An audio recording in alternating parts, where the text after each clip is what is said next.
Where we go? DXCM. See, all right, same kind of the same issue for me as the last trade. It's like your first entry, I get it's a feeler, but like, what about this candle is really signifying that, you know, the lows are in or supports in or anything like that? So I don't like this first buy. I like the second one a lot more because it's against a defined support level versus this one just kind of buying in the middle of a huge range. And then he tried a similar trade where he added through highs here and then he took a loss here lower. So I mean, what's to learn from this trade is that, you know, you're getting a little greedy. I know it worked out with Domino's where he had the macro ad, but a lot of times when I'm doing these support buys, I like to have my whole position as close to support as possible. And then so I don't have to be doing these ads really late. Like this wasn't a good ad. At the time it probably looked like a good ad. I get that, it's breaking out of resistance, but it didn't follow through.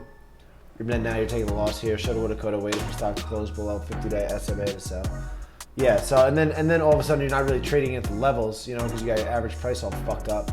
And it's like, well, you know, what was significant about this support level when the initial buy was against this support level, and that's the nice level you want to buy against. And then look, the next day, you know, that first support level is holding still, you know. So just a quick lesson there on that one.